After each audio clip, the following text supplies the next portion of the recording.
Now, the Toyota GR Yaris does not have a coolant expansion tank. If it needs to, it'll start spitting coolant out. And, that's normal for a fair few cars. With my GR Yaris, I've noticed that it'll spit a lot of coolant out. And I'm heading over to the dealership, to Toyota, to see what the issue is, because I've had it checked out first and they said there was an air bubble. They bled it out, redid the coolant. They said it was good to go. And then now, again, a few months later, I've noticed that the car spits coolant out. Now, it doesn't let go of the coolant when the level's at minimum. It's only if the level's at maximum, it'll just spit out all of the coolant between min and max, and then it'll just chill at min.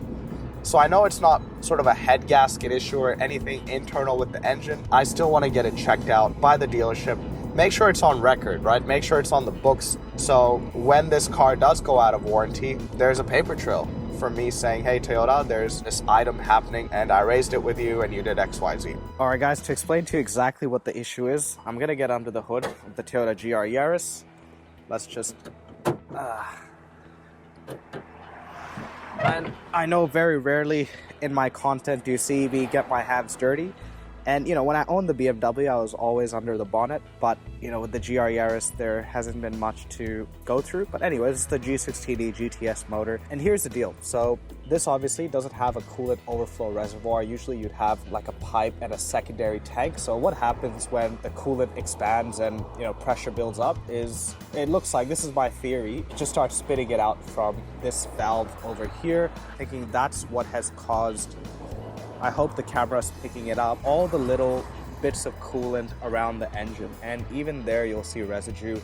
And you'll see that my level is sitting at mid, so it never really actually drops below min. So when it's cold, it'll sit at mid, and then when it gets hot, it'll go right up to max. And the water pump for these cars sits somewhere in that region. I don't think it's a water pump, because I believe what would happen with a water pump is it would start spraying coolant on the serpentine belt in that region, which is just looks pretty nice and clean. But let's see what it is. It might even be a tank thing, right? Even with Hondas, a lot of the reservoir tanks these days, they're not that good and they can start leaking. Maybe I need to set a GoPro in here to really figure it out. I'm taking this car to the warranty to get it checked out. But even still, when I drive this car, I have a full amount of faith in Toyota and what it's about. I love my Toyotas from a reliability perspective, from an owner's perspective, right? I think anyone out there who's not a car enthusiast, I think just go and get a Toyota. And it's so wild I'm telling you this as I drive to get some warranty work done, but it is true guys, because Toyota is a company that retains a lot of value for you. If you buy a Toyota, your cash is safe,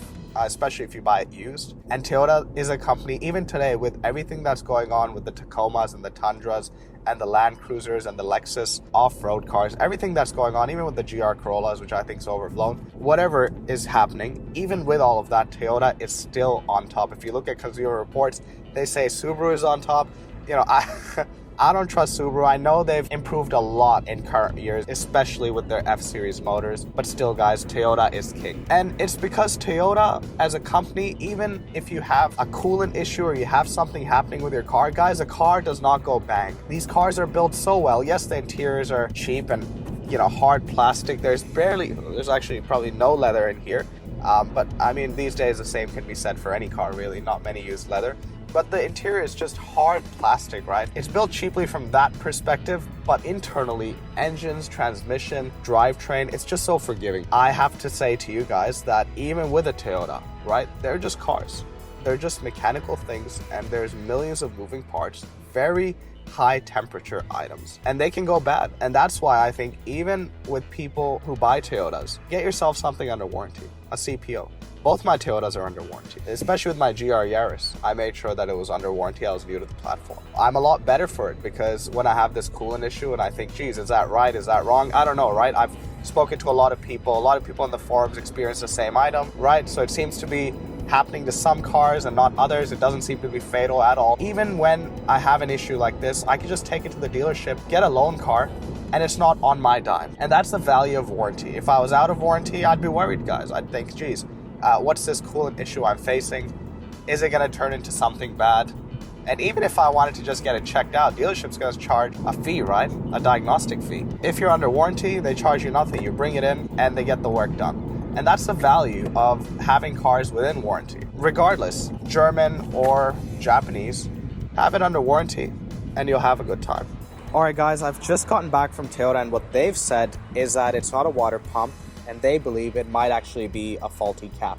You know, it's a Denso, so they've ordered that part. That's $30. They did the diagnostic on the house, as they should. It's an under warranty car, and I think they're going to start this trial and error type process of working with the simplest things and then making their way up, or working their way up to bigger things. As I said, I don't think it's a head gasket. They think it's the cap to start off with. Might be, I guess, the way the coolant's being sprayed, it might be. I don't know. I don't think it's an inside engine thing. I think it's more related to this area, but let's see what happens. Thanks for watching, guys. I'll catch you next time.